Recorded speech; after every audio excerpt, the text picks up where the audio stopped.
This is QREST, the Quality Review and Exchange System for Tribes. It is managed by ITEP, it is open source, and it is free to tribal air agencies.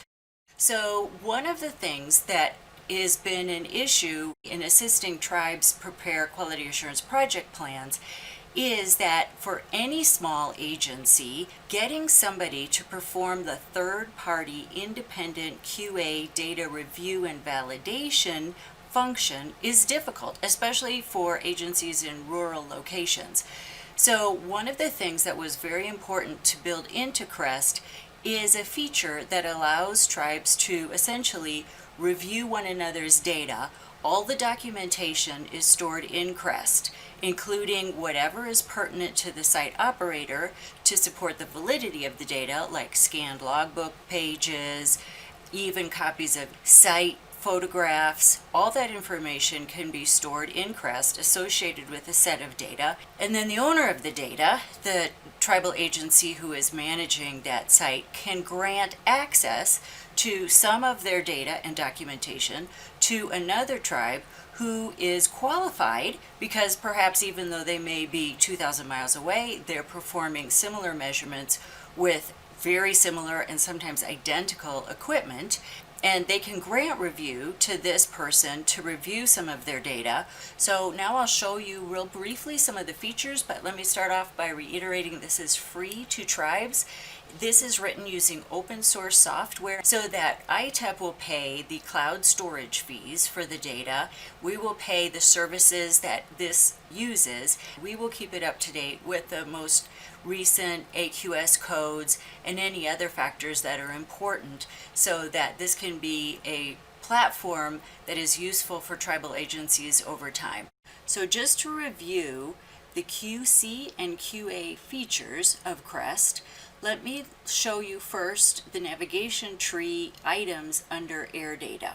So there's the feature of data review, which of course is where all the action is for looking at the data, comparing different parameters, adding QC measurement results and performing the calculation of relative percent difference, and then preparing the AQS submission file for QC results.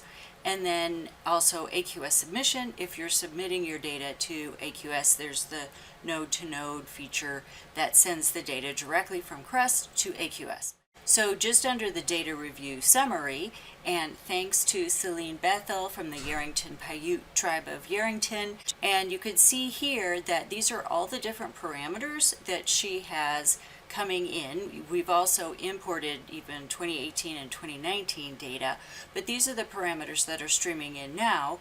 Let's just look at her 5-minute data for these two parameters for this time period. And you can see that there are some gaps in the month of July. This can be backfilled, and if you wanted to say look at in closer detail at a particular period of time, what's really great about QREST too is it forces documentation, which is huge. In all the audits I ever did, or all the audits I ever got, the constant refrain of the auditor is more documentation.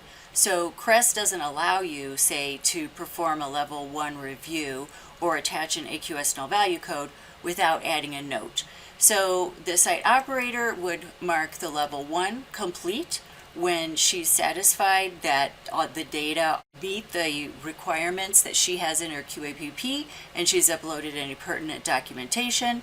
And then the second level reviewer, the independent QA reviewer, if that's what Celine decides to do, performs the level 2 review. And in that case, there may be things that are off-site that are looked at. For example, another site in Air Now that is downwind or pertinent. So now let me show you the quality control feature. We go to quality control under air data, and our agency is ITEP. So I am going to add a zero span check for my ozone analyzer, and QREST asks for the information that is required by AQS for the different types of QC check that you select. So for example, if I'm selecting a 1-point QC, it's going to ask me for 1 concentration. If I select an annual performance evaluation, it's going to ask me for multiple concentrations because that is what AQS requires for an annual performance evaluation for gaseous analyzers to be complete, including checking those various ranges. For continuous PM analyzers, flow rate, just a flow rate verification, or a semi-annual flow rate audit. I'm going to do a zero span to show you how this happens for an ozone analyzer, for example. And now I save the identifying information for this QC check, and now you can see that since I said I wanted to enter the data from a zero span, it asks me for two different rows of data in terms of the known value and the measured value, both the zero check and the span check. It calculates the percent difference, and if you decide to send this directly to AQS, you can do this even from the QC data entry feature. This is stored, and then the person who is doing the level 2 data review can have access to the QC data that's pertinent. The admin is pertinent to QA because it includes the logging. So for you as an administrator for your site, you would have access to all the logs for everything that happened with your setup. This is also backed up every night. Again, this is managed by ITEP. It's open source, so if you wanted to get the code for this or any part of it, it is available to you.